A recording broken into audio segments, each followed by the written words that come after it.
Welcome back to the Bossy Show. Tara and I have I'll say a really high profile guest today. Yeah. And I was a little nervous for this interview. Were you nervous? A little What bit. were you nervous about?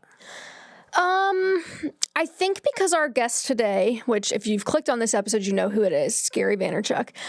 I feel like once people reach that level of kind of fame and like they have that air about them, I was nervous that he was going to come in here and it was going to be impossible to talk to him, like to have a conversation with him. But, you know, if you listen to Gary Vee content, he's very high energy, high excitement. Go mode all the time. Yes. Yeah. And so I was kind of nervous he was going to come in here like a tornado and I was just going to get swept away and not be able to, you know, think straight. But he was surprisingly very chill. He was very chill and I think like very kind of comfortable in his own skin, which is interesting. And I think we talked a lot about just his businesses that he works on and how he sets up his empire, which I think was good framing for me, thinking about sort of empire building and what's next and how I can think bigger. But as he was talking about that, there was sort of an element of sort of chill about it all, which I thought was interesting. Yeah, I think that like just so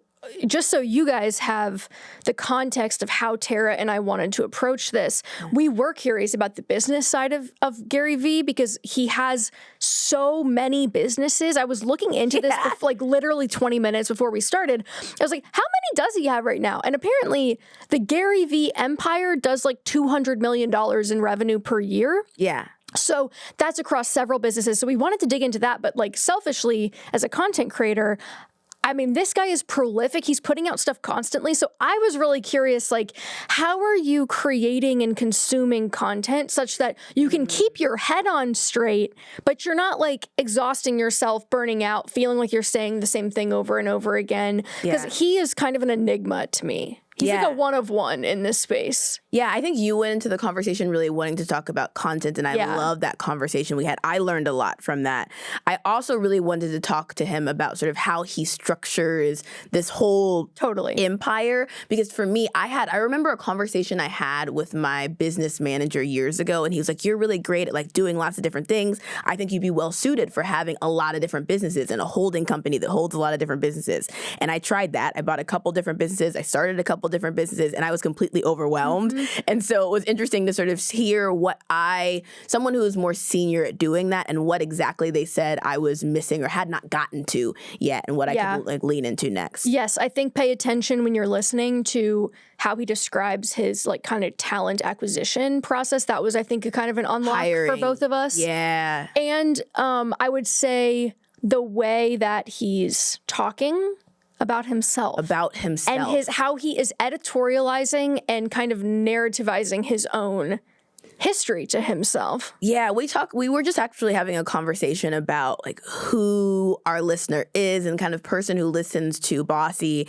And I really think that they're just us too, right? We're figuring out different levels of confidence and risk taking. Yeah. Like in navigating that. And it was really interesting to hear how he talks about himself, to your point, because there was a point in the conversation we talked a little bit about like wins and losses. And I wanted to hear more about the losses. And it was interesting to hear how he talked about it. He kind of like moved quickly through the losses. And initially I was like a little irritated by that. And then I was like, you know what? I think the type of person who takes lots of shots, because there's a lot of companies in his portfolio, he takes a lot of shots on goal. The type of person who takes lots of shots, you almost like when there are L's, you kind of just move to the next thing. And it was interesting to hear. I had like two different reactions to that. First one of frustration and then one of like, oh, you know what? There's something to learn here. Yeah, lesson in there. There's a lesson. Because you're like, the fact that this guy is like, he can't even think of them. And he's like, oh, they're all small. Right? Like you'll hear this in the way he discusses it, but I think you're spot on that there is some level of like, in order to keep winning, which sounds so cheesy, but I'm going to use that vernacular. In order to keep winning, you can't get hung up in the things that aren't going well. No. Because the confidence and the self-belief is the thing. That is the crucial component that without it, you really don't have anything. And it's not, I was going to say it's sort of like there's an element of entrepreneurship where you have to have some delusion. It's not delusion. Like the reality is we all have had, have had lots of wins. We all have lots of talent. Just straight up true. for everybody who's listening to this. And so you can like lean on one or lean on the other. I think we're interested to hear what you think about this particular part of the conversation and some other parts of the conversation Katie and I highlighted. So if you come to YouTube, we can see the comments and you can share what you thought about the conversation, what your responses were too. So enjoy this conversation with Gary Vee. Gary. Hi, thank you so much for hanging out with us today. You know, one of the things we talk about on this show is business and sort of building out your empire. And you've got a solid, would you call it an empire? I would, and I mean, I say that because I think everyone should be thinking that way. Yeah. Right. And like, obviously I am either crazy, good or crazy bad, but I enjoy having a lot of different businesses. Many of my most successful friends razz me for being all over the place, or Gary, if you just focused. And I'm like, look, I'm not trying to maximize money. I'm trying to maximize happiness. Ooh. And so for me, I get joy out of starting a new business or a venture. And I'm also good at it. It's not like all my companies go out of business. Most of my things work to some degree. So I enjoy it. And I think it's fun to think of it that way, but that's an insular game. I'm not worried about how it's viewed from the outside. Yeah. But for myself, I do think I have the ambition to build something meaningful. You said most of your things work to some degree. Can you talk about some degree? Like, how do you define work? Yeah, no, it's a great, like, here are the core things I've done in my life, right? Like, I built my dad's wine business for him. It was a $3 million business when I walked into it. When I left it a decade later, it was a $65 million business, making a lot more profit than it was at 3. It was making 10% gross profit. At 65, it was making 24% gross profit. So a much better business. I decided that I wanted to be a successful author. I've had 5 New York Times bestselling books. I wanted to be a successful public speaker. I'm one of the most compensated speakers in the world. Yeah. I wanted to build a personal brand. I've done that. I started VaynerMedia, an advertising agency. It is now currently one of the 2 or 3 largest independent global agencies in the world. I wanted to be an effective investor. I invested in Facebook and Twitter and Tumblr and Snap and Coinbase. I've done very well in that world. Vayner Sports is something my brother runs, but I'm very involved in. We wanted to do a sports agency. We're sitting here today filming on the day of the NFL draft, and it is very likely, though it's an unpredictable thing, that we will have someone go in the first round of the NFL draft. Big shout out Kool-Aid. And so VeeFriends is a real thing. Like, I think, and VeeFriends is the most fun because it was in that NFT world, so that's where all the attention is. But quietly, even though it's loud, quietly, right now I'm building a very large intellectual property, a Pokemon, Marvel, Sesame Street like brand called VeeFriends. I have a kids book coming out in a couple months. I have a cartoon coming out on YouTube Kids by the people that do Coco Melon. If you go to eBay right now and type in VeeFriends, you will be stunned by the completed items and sales of the trading cards. I co-founded Rezi. Yeah. And honestly, I could keep going. You could keep going. And so that's a lot of stuff. You're doing a lot of stuff. And how are you... What is the recruitment process like for you for finding leaders of all these different businesses? What a great follow-up question. I like to grow them. Okay. What does that look like? It looks like patience. And so let me explain what right? It's so real. Most of the things I mentioned now are more recent. So Wine Library was forever. Right, it was from 1998 to 2011 full time. VaynerMedia started in 9. I went full time in 11, which is how I'm referencing the Wine Library thing. And then, like, a lot of the stuff I just mentioned really started happening in 2018, 19. And so in that 7, 8 years when I was building it, when you look at it, right, AJ runs Vayner Sports. AJ and I, with our partner Phil Toronto, run the fund. Phil Toronto started as an intern for us. Wow. I didn't mention that I started Empathy Wines, which was a direct-to-consumer wine brand that I sold for a lot of money to Constellation Brands. My 2 partners in that business, John Troutman and Nate Schroeder, both were interns at VaynerMedia 10 years earlier. Yeah. Wow. Okay, VeeFriends. so they're coming up with you. Homegrown leaders. Yeah, VeeFriends is run by Andy Craniac, who was also an intern. VaynerMedia, global, LA. Who runs LA? Lisa Buckley. She's been with me for 7 years. Who's the chief business officer? Kaylin McNamara. She's been with me for 10 years. The Sasha Group, which is a company in the holding company of VaynerX, where VaynerMedia is, he's been with me for 15 years, right? There's, dozens of chief of staff, Hannah, 9 years. Like, but all of the people I just mentioned started as kids, all of them. Yeah. It is very rare for me to bring someone from the outside in a very substantial role because they're not family. Interesting. So for me, it's family business vibes. Okay, because I know a lot of people who listen to this show, they're starting a business or they're thinking of starting a business and they're trying to figure out how to get people to help them and work with them. If I think about myself, I have a couple companies and I own a couple companies, and I feel sometimes overwhelmed by having multiple. And I also feel sometimes frustrated by the fact that the person that I find in leadership is not ready immediately. Makes sense. But I'm hearing you say that's maybe not the goal, that they need to be immediately ready. They can't, they almost never can be. Yeah. Like hiring from the outside is guessing. Yeah. Right? Hiring is guessing. Yeah. Promoting and firing is knowing. Yeah. Ooh, that's a good one. That's Right? a good Hiring is guessing, promoting and firing is knowing. Why is promoting and firing knowing? Because you've made a decision based on the reality of them being with you. Performance. Right. Do you know that I've never called a reference in my entire career? Ever. It's crazy. You're going to give me a piece of paper with the 3 people you already talked to say that they're going to co-sign you when I call them? So, You pick the people. So instead, what do? You give them a project? No, that's a great idea. What I do is I go with my intuition. Now, what is fun at scale, remember, let's take a step back. I just rattled off a lot of stuff, and I'm really empathetic that most people are not 20 years into their successful career. Yeah. So let's go back to day one. For me, let's start with a couple things. When I was only hiring people that were making $7 an hour minimum wage in New Jersey at the time to do stocking the shelves at Wine Library, I would predominantly either want to hire acquaintances or friends, Yeah. or once I had a good employee, I wanted their cosign to who I should hire. Aha. Okay. Yeah. So a good thing for smaller business, when you hire your first person, it doesn't work out. You hire someone else, doesn't work out. Now you hire a third person, does work out. Sarah's killing it. Now you're ready for another hire. The first thing I do is I go to Sarah and say, Sarah, who have you worked with, or who's a friend of yours or a family member that's like you? Because Sarah knows what it takes to do the role well, too. And you trust Sarah because she's already doing good work. Now, occasionally Sarah will put on someone who she loves more than the job, and you might get caught. But I found less often. I feel like that Sarah in this story is a good egg, and you're coming to her from a really empathetic, honest place, and she wants to keep growing, and so she wants to make a good recommendation.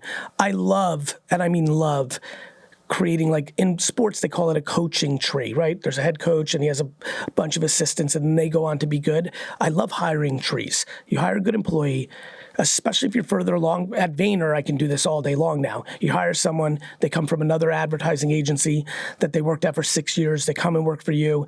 They're there for 9 months. They're crushing it. I will always go to that person and be like, who else is good? Yeah. Who's like you? And almost have them build their own team, essentially. Even if, and in that scenario, to my company, they may be a creative director, but they're like, oh, you know who's great at project management?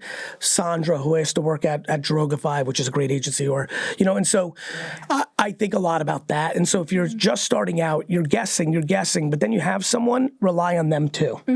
Gary, I'm curious, you did just rattle off, I wanted to do this, I did it. I wanted to do this, I did it. And then you said, I've been doing this for 20 years. Like, I've had the time to really explore these different paths. Is there anything that sticks out in your mind as something that just flat out didn't work? The L. What's the L? Yeah. Oh, I have many. I mean, there's a lot of L's, but I think the L's for me are micro L's. So, like, there's been many divisions in Vayner sampling. Inside of VaynerMedia was something I'm so passionate about. Like, I still think most companies don't sample beauty, food, beverage, like sampling. Get people to taste your soda, then they may like it. It's much better than doing unlimited advertising. So a lot of divisions have not worked. A lot of executions, I would say, like, the macro thing, most of it has worked. Yeah. Because I'm actually conservative. I'm very I'm an immigrant. I'm practical. Yeah. I'm not like spending money I can't afford to lose. Yeah. I'm also good at what I do. It's first of all, professionally, I'm getting older. I mean, it's 26 years that I've been full-time, but that's not even true. I've been really, really in my dad's liquor store business since I was 14. By the time I was 22 and ran it full-time, I was experienced. Yeah. Like, the day I walked in after college, I knew everything. There was like, at least when I say I knew everything, I mean in how to run the liquor store. Yeah. And I mean everything. I knew how to stock the shelves. I knew how to make the ice. I knew how to fill the beer cooler. I knew how to ring up the register. I knew how to buy wine. I knew how to sell. Like, I knew everything. And so, I mean, I think only very side vanity projects have completely failed. There was a company I started called Vayner Toys, where I took a couple buddies and I just wanted them to post everything I was buying at garage sales on eBay. It was just not a very good business model. Yeah, but it was. happens. That was a hobby. Yeah. Like true things. Not really, because I've done a lot of things, but not like I know I just rattled off a lot of things, but not a lot. There was a lot of things that failed for me where I wasn't active. So I bought Corked, C-O-R-K-D. This may go back to what you're dealing with. I bought Corked, C-O-R-K-D, back in 2011. Nine, which was a wine social network. Okay. It was epic. I loved it. I was obsessed with it, and then I bought it. Big shout out Dan Cederholm, amazing guy. But I hired Lindsay, a Harvard Business School grad, who's amazing. I love Lindsay. And ironically, John Troutman, who was my partner in Empathy Wines, who now is a key player at VeeFriends, was an intern for it. Yeah. But I was so busy. Back to being busy. Like, I'd never run a lot of things. I only ran Wine Library, and now we just started VaynerMedia. And so 2 things was busy for me. I didn't have the infrastructure yet. I didn't have 3 full-time admins. I didn't have 2 chief of staffs. I didn't have 50 people around me that have been with me for 10 years and I can talk simpatico with. You have all these things now. You have 3 full-time admins. Correct. Okay, I didn't have the broad shoulders of being able to. I could juggle 2-3 balls, but I wasn't me yet. This version, I couldn't do 12, and so. Cell phones weren't like that, where everyone could be reachable. Like you had to so the world was different for me. And so Corked, I said, Lindsay, you run it. And I was giving it like an hour a week and it failed. Yeah. And by the way, not only did I do Corked, I did another thing called Forest, which was with Kyle Bragger, which was like this social network for developers and designers, kind of like Dribble. Yeah. Right? Yeah. Failed. Because I was not only the 1B, I was like the number 4. I was barely involved, but I'll take that L because I was the co-founder, partner. But I've never failed in anything where I've been the one driving. Sometimes when I've been in the passenger seat, definitely when I've been in the back seat. But if I'm the driver, we're fucking winning. This is something I'm trying to figure out for myself. I love that. This is something I'm really kind of playing with, and I'd love your thoughts and advice on this, because when I have multiple businesses that I'm running, if I'm giving a lot of attention to it, I'm sort of giving my Terra factor to it, it works out very well. And when I'm more pulled back from it, maybe you're right, it's like an infrastructure thing. I haven't figured out how to infuse my energy enough into it so that it works. And it maybe sounds a little bit cocky for me to say oh, if I'm part of it, it works. And if I'm not part of it, it doesn't. But it's cocky. Kind of, it's not cocky. That's like saying when Tom Brady's on the Patriots, they're good, and when he's not, they're not. I view it like sports. By the way, I use Tom Brady as an example. That just pissed me. I'm a huge Jets fan. I fucking hate him. The player. Yeah, I hear he's a nice guy. Yeah. No, that makes all the sense in the world. Well, it reminds me of so I run a personal finance media brand, and a very common refrain is millionaires have 7 streams of income. And I think the average person who maybe has a W-2 job hears that and goes, okay, I got to get 7 jobs. Now, let me immediately diversify how I'm earning. And that's not really, I don't think, how it works. You have to go full force at one thing, and then you layer on as you go. And that I think some of these things can proliferate and create multiple streams of revenue within one source of focus. I don't know that that's exactly what you're talking about, because you have different No. That's what I am saying. It's why you said that was I said it earlier. In 2012, I couldn't do 7 things. I didn't have the infrastructure. I didn't have the experience yet. I had the talent, but I had to be patient. As you were just talking, as we're talking, I'm like, man, what's really fucked up right now is that every 20-year-old on earth thinks that they need to become a millionaire in their 20s, and no 20-year-old on earth 40 years ago thought that. Yeah. They thought it was going to take time to get there. Well, I do want to ask you about content creation, because when you walked in, you brought someone with you who's filming you. Dustin. We're obviously filming you as well. Correct. And you said, for the first 5 years, I had someone filming me every single minute of the day. And I go, oh, well, that makes sense because I followed you on social media and you were everywhere all the time, all at once. Yeah. And I thought, how the hell is this guy doing this? How is he constantly producing so much stuff? And to this day, I go look at Gary Vee audio experience. Every single day there's a new episode. Yeah. And I'm like, I'm exhausted just watching this, but I'm curious from your perspective, how were you kind of ahead of the curve there? How did you think about it at the time, and how has your perspective shifted on the production of media and like what you are personally creating, what you're putting out there? Great question. I think that, it's funny you bring this up because it's obviously I'm in pocket right now where day trading tension's about to come out. Yeah. So this book is this is going to be very interesting for me I'm very detached from by the way, another thing that makes everything work for me is I'm genuinely detached from Gary Vee. Interesting. Say more about that. How is that? Yeah. I don't get my satisfaction in life. I don't get my validation in life from my professional success. Okay, so when you say you're detached from Gary Vee, you mean like the persona of Gary Vee? No, Gary Vee is me. Media That's the fame that comes, the awareness or fame or whatever you want to call it, the financial success, the admiration because I'm an entrepreneur and it's cool right now. I'm very it's almost like I'm watching it from here, even though I'm living it. And the reason I bring that up is what I'm about to say. I'm so curious to see what this book does. More from watching it from the sidelines than actually living in it. And what I mean by that is I know I wrote a very important book. It may hit, it may not, meaning it's going to sell because I'm good at that. And people are going to, but I mean hit. Right. I mean, do I think the two of you might read it? Yes, I do because of what you do. But do I think this one might be the one that you read and you're like, wait a minute, I need every single person I meet to read this. And because it's going into what you just asked. What I realized since I was a child was that attention was the only thing that mattered. And I don't mean attention look at me. I mean, if you were to sell something, and it started with lemonade, I'm being dead serious about what I'm about to tell you. It took me 25 years, 30 years to remember this. I did on stage improv once. I was like, wait a minute. Literally, I was giving a talk trying to make a point about attention. I'm like, wait a minute. When I was a child, 6, 7, 8, child, when I sold lemonade, I made Robbie Turnick or my sister Liz sell the lemonade, and I walked up and down the street on Tingley Lane, made signs, and would literally, you know how crazy what I'm about to say is? Would literally sit on the grass on the corner and watch 30 cars drive by and was trying to look at the person's face and be like, should I put it on that tree or that pole? Do they look at the tree or the pole? Where are they putting their attention? Yes, so that I could put my sign there and sell my lemonade. That is God-given.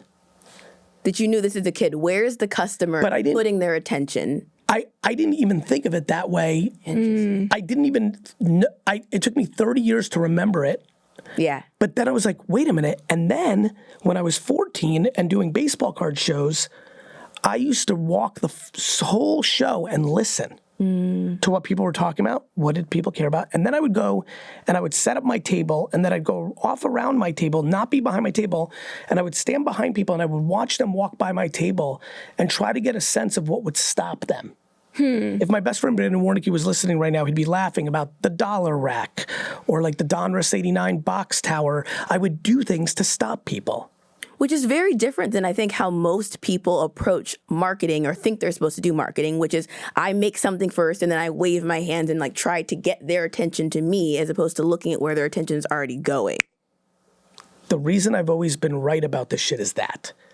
The reason I did a YouTube show in February 2006, the reason I had a website in 1997, the reason I did email marketing in 1998, or bought the first Google AdWords for wine, or was the person yelling to all of you 6 years ago, TikTok's gonna win, TikTok's gonna win, that's me. Yeah. And so, what did I see back then? Which was content on social media platforms was everything. And there was no way for me to produce enough to take advantage of it unless I recorded my whole day. I'm curious where you're looking now, because I do think that like when I watch you even today, it does not occur to me that on a daily basis, Team Gary Vee is going, where's the attention today? It's like Gary Vee is everywhere. Correct, but it's everywhere that the attention is. Okay. I'm not doing a drive time radio show. Yeah. I'm not writing an opt-in for the Wall Street Journal every day.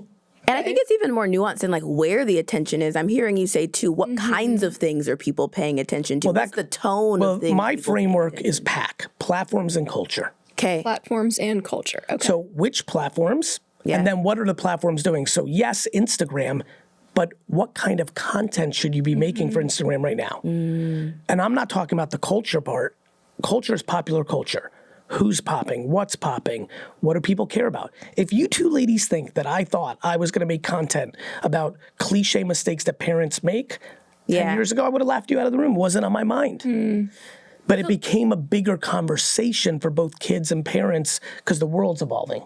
So if you're looking at where people's attention already is and kind of figuring out how you can put your business, your brand in front of that, there are and contribute. You know, it's funny. Contribute. I think the reason I broke out was, you said it right, like 99.999% will say it. It's advertising, it's brand building, put in front of. I've always thought of contribute to. Okay, so this actually answers what I was getting ready to ask you, because I was going to say, if you're thinking about it as advertising, I think about there's lots of things people are doing on social media that I think are silly and stupid, and they're doing a dance, and like, that's not what I want to do to put my attention to, but that's not necessarily the way I want to contribute. Correct. So I think you're saying when you also add the lens of where's people's attention and how do you want to contribute to multiple things to that. One, I personally, for what I do for a living, think nothing is silly. Yeah. Because I think the audience is right.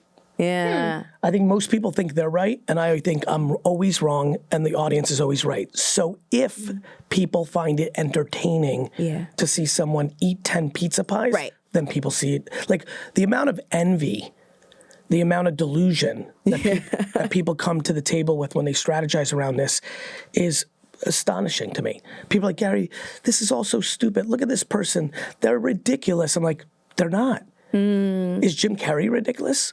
Because Jim Carrey's silly as shit. Yeah. But what comedy is escapism.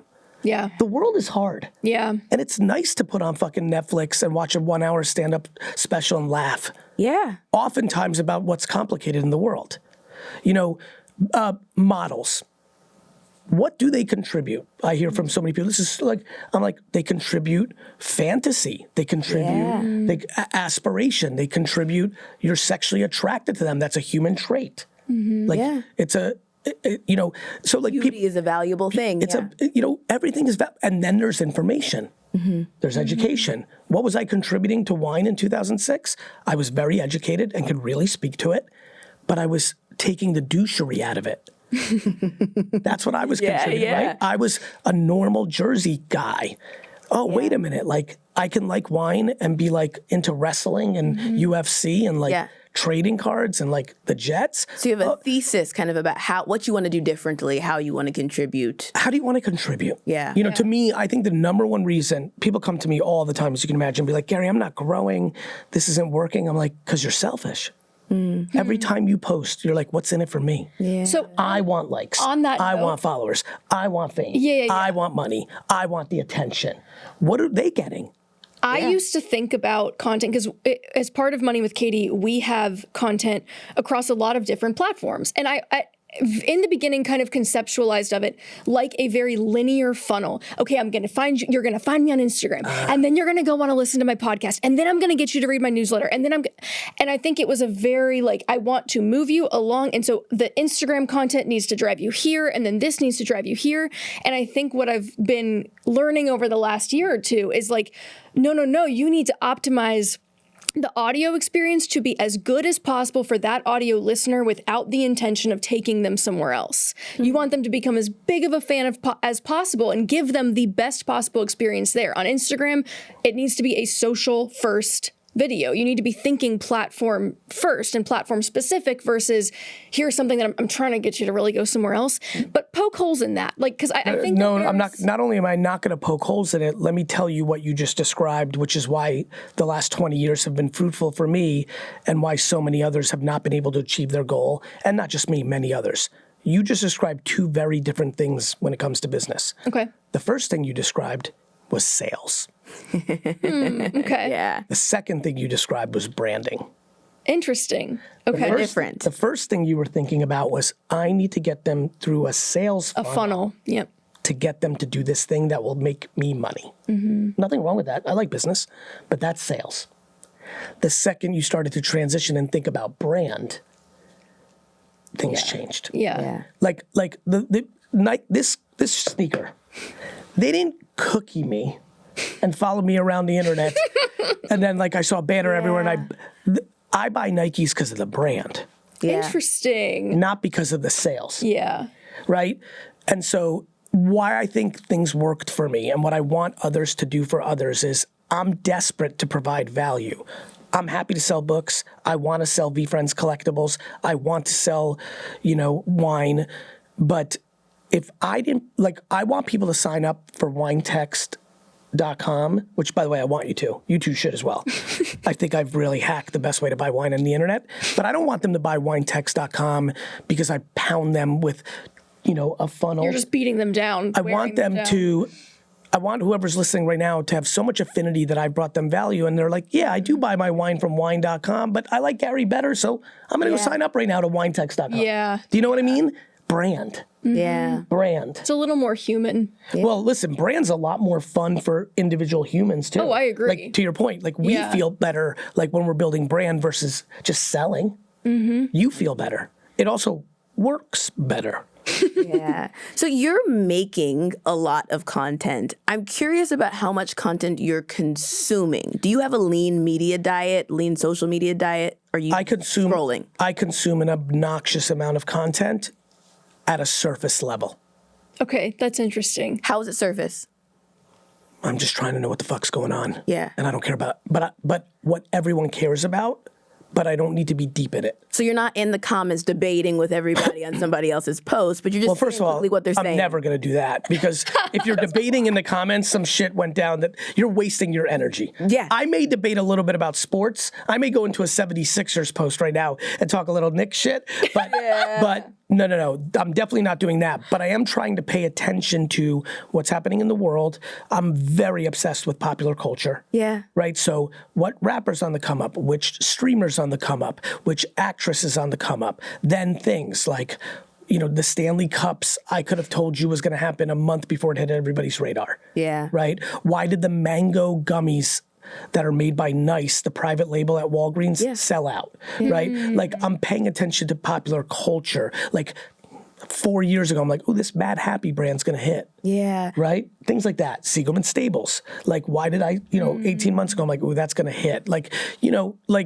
So whether it's fashion or food trends or music trends, I went back, I DM'd Bad Bunny in 2017. 2017. Shout out to Mike Boyd, who puts me on to that stuff, Tyler Walsh too now. But I'm really in it.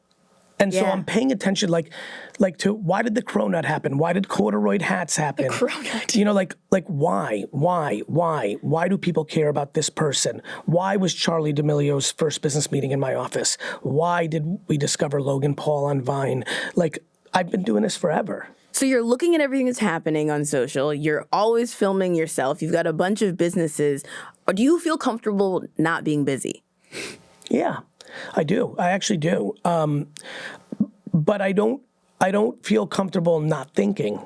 Okay. So that's where my brain doesn't turn off, but it's not stressed. This goes back to the detachment thing. Yeah. I don't enjoy, it's actually funny. Vacationing, I enjoy doing nothing. Yeah. Beach, plop, eat, Flop. sleep, see ya. 1 week later, right? Like chill. But on a weekend, first of all, I try to maximize my family time to the fullest. So as you can imagine, if I'm not working, it's going to be family stuff. Whether it's a family dinner, whether it's the weekend, whether it's a vacation. Yeah. So it's family, right? And it's inner family, kids, my fiance, my parents, my siblings, real inner family.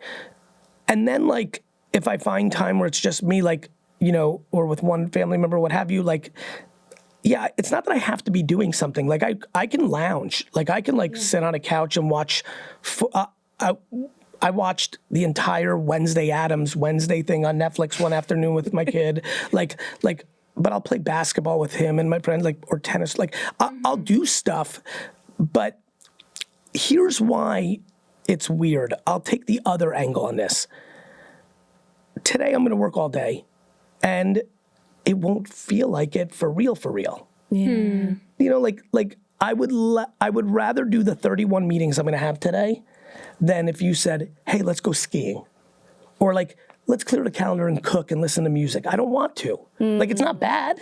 Is that though because you're only accepting opportunities that you are excited about? Or are you curating it that way? Or is it the whole thing kind of excites you? Yes. And so you are just, it's an engagement. It's a great question. Day to day, there's 30% of what I'm doing that I'm eating shit because I'm operating. Yeah. Things I don't want to be doing. Mm-hmm. I don't want to be on the call I was on the way here apologizing to a client for something. I don't want to be doing that. I gotta do that. You gotta do it. So there's a lot of gotta. Yeah. But you nailed it. But in the macro, I'm operating. Yeah. I'm an operator. And you like doing it. It's fun. That's the play. When I met you, I almost immediately got a couple things. One, the detachment was really clear in the way that you're kind of you're chill.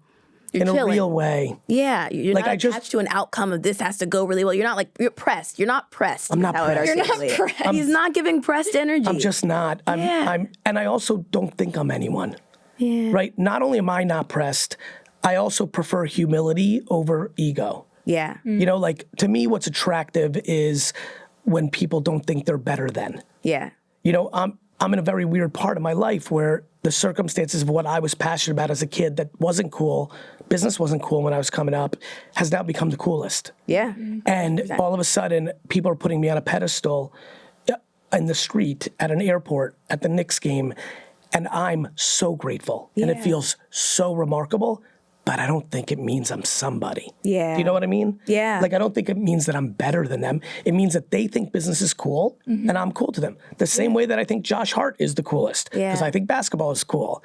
But just because Josh Hart's a better basketball player than me doesn't mean that he's a better man than me, and vice versa. Just because I'm a great entrepreneur doesn't mean I'm a better man than someone. And so that's how I think about it. Yeah. So today we're talking about a lot of building of empires, and really I think you're touching on what your life could look like, optimizing for maybe being less pressed or optimizing for joy. I'm hearing you talk about what you want to take on. Well, that's what it looks like maybe when you start building an empire. We want to play a little game with you before we wrap up that is sort of centered around what it looks like to think about creating an empire. Go ahead. So do you know that game F, Marry, Kill? Yes. Okay. So we have a version allowed of to that. say fuck on this? I think we can say fuck. Okay, got it. Just wanted to make sure. We can say fuck. Okay. But we have a version of that, which is invest, compete, acquire. Okay. Invest. Compete, acquire. So I'm going And to give you compete three. means that I enjoy competing with them because I admire it, or I want to compete with them because I think I can beat them. It means I'm going to give you can three. win. Got it. We'll give Cool. you three companies, and you pick one you want to invest in, one you want to compete with, and one you would acquire. I'll answer real quick. Compete. No, you got to pick one. I'm kidding. I'll give you quickly. I'm kidding. I'm joking. Go ahead. Twitch. This is social media edition. Okay. Twitch, TikTok, X/Twitter. Very interesting. Twitch. So I'm going to make this really valuable for the audience. Yes. Let me break Explain down your reason. let me Yes. break it down. Yeah. So because I'm taking this way too serious already. The pressed went away. Now he's pressed about the answer. Marry, fuck, kill. And this is and the way Invest, compete, acquire. invest, compete, acquire. Twitch, TikTok, Twitter. Back to being a day trader, I can't take things macro. I have to take them in the way it is right now. Okay. Yeah, today. TikTok's going to be banned in America. And they're not going to sell it to anyone. It's just going to be gone. So compete Invest, compete, acquire. with TikTok. Okay. Because I'm going to win by default because they're going to get disqualified. You're paying attention to what's happening in the market conditions. That's the attention. By the way, this is the first time I'm saying it in public. I really think that's what's going to happen now. Yeah. Which is wild ass shit. Talk about someone who's excited. All that attention has to find new homes. People are going to be on. I'm like, it's come gonna on back to Instagram, y'all. Where You know who I think has a dark horse chance of winning heavy? Yeah. I think Twitter's going to relaunch Vine. I loved Are you Vine. serious? I think loved if I'm Elon and I'm sitting with that Yeah. name and Yeah. that IP, it's so easy for them to build Turn it back on. 100. Everyone's going to be like, oh shit, this is the OG. It's going to work. Anyway, that's my little prediction. Okay, invest, compete, acquire. Compete with TikTok. Twitch versus X. Yeah. Compete and acquire. Twitch versus X. Investor acquire, because you used your repeat. Investor acquire. I'm going, right, so these are both good, right? I believe in both of them. I would probably acquire X because I think X, but I think Elon's doing what I always thought, which was this could do a lot more. Twitter didn't change for a decade. Yeah. I think X should be the most important streaming service on earth. Here's why. I think X should be Netflix or Hulu because we go to X to talk about the things that are on Netflix and Hulu. True. It would make natural sense for them to be a major streaming service. I think X could be a major streaming service. Where you both watch and talk about at the same place. Because it is the water cooler. It's true. And so I think there's something there, and you could really maximize 1 + 1 = 11 economics. And so So You build a TV into the water cooler. Okay, got So it. then acquire Twitch. acquire X, invest in Oh, I'm Twitch. sorry. Acquire X, invest. I would acquire X because I'd want to operate all the opportunities I see for it. Yeah. And with Twitch, it's a great company, and I love live streaming, and streaming's continuing. I think streaming's in the place that social media was 10 years ago. 10 years ago, everybody knew social was big, but they didn't know how big it was. Yeah. That's back to what I saw. I think today people know streaming's big. They know Kai Cenat, they know Aiden Ross, they know clicks, they know what's happening. But I don't think people understand in 10 years, it's going to be like omnipresent. Yeah, all the time. Well, thank you so much for kind of giving us this was framework great. of your vision and how you think about scaling and growing businesses. This has been awesome. Thank you, ladies. Thank you for being here.